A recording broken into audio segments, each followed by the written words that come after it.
അപ്പൊ നമുക്ക് geography part നമ്മൾ സ്റ്റാർട്ട് ചെയ്യാണ്. നമ്മുടെ സിലബസ് പ്രകാരമുള്ള ജോഗ്രഫി നമ്മൾ സ്റ്റാർട്ട് ചെയ്യാണ്. അതിലെ ആദ്യത്തെ ഭാഗം എർത്ത് സ്ട്രക്ചർ.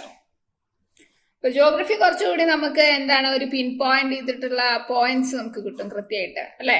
കുറച്ച് ഹിസ്റ്ററിയുടെ അത്ര വാസ്റ്റ് ആയിട്ട് കുറെ കാര്യങ്ങൾ നമ്മൾ തിങ്ക് ചെയ്ത് വെക്കേണ്ട ആവശ്യമില്ല. എന്നാലും നമുക്ക് പഠിക്കാനുണ്ട്. അപ്പൊ നമുക്ക് സെഷനിലേക്ക് കടക്കാം. നോക്കൂ, ഇതാണ് നമ്മുടെ ഒരു എർത്ത് ക്രസ്റ്റ്. ഇതിലെങ്ങനെയാണ് വരുന്നത് നോക്കൂ.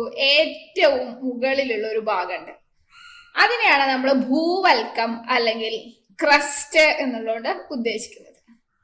ഈ ഒരു ഭാഗത്തെയാണ് ഭൂവൽക്കം, ഏറ്റവും പുറത്ത് കാണുന്ന ഭാഗം, ഏറ്റവും പുറത്ത്, അതാണ് ഭൂവൽക്കം. ക്രസ്റ്റ് ഇതാ ഇവിടെ കാണിച്ചിട്ടുണ്ട്, അല്ലെ?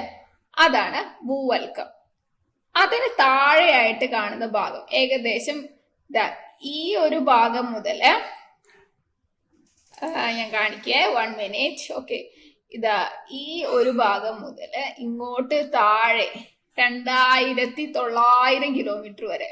ഇത് അപ്പൊ ഈ ഒരു ഭാഗം ഉണ്ടല്ലോ, ഇത് മുകളിൽ കാണുന്നു. ഇത്രയും ഭാഗം നമ്മള് എന്താണ് പർവ്വതങ്ങളായിട്ടും വെള്ളമായിട്ടും ഒക്കെ കാണുന്ന ഭാഗം, അതാണ് ഭൂവൽക്കം അല്ലെങ്കിൽ ക്രസ്റ്റ്. അത് ഏകദേശം ഒരു 100 കിലോമീറ്റർ, ഒരു ശരാശരി പറയുകയാണെങ്കിൽ ഒരു 40 കിലോമീറ്റർ വരെയാണ് ഈ ഭൂവൽക്കം നിലനിൽക്കുന്നത്. അതായത് നോക്കൂ, ഈ ഭാഗം, ഈ കാണുന്ന ഭാഗം, അതാണ് ക്രസ്റ്റ്, ഏറ്റവും പുറത്ത് കാണുന്ന ഒരു ഭാഗം. ഓക്കെ, അത് കഴിഞ്ഞിട്ട് അതിന് നേരെ താഴെ ഈ ഒരു സെഷൻ മുതൽ ഏകദേശം 2900 കിലോമീറ്റർ വരെ എന്താണ് മാൻഡിൽ എന്ന് പറഞ്ഞ ഭാഗമാണ്. മാൻഡിൽ എന്ന് പറഞ്ഞ ഭാഗമാണ്. അതിന് താഴെ ഏകദേശം 6378 വരെ എന്താണ് കോർ അല്ലെങ്കിൽ അകക്കാമ്പ് എന്ന് പറഞ്ഞ ഭാഗമാണ്.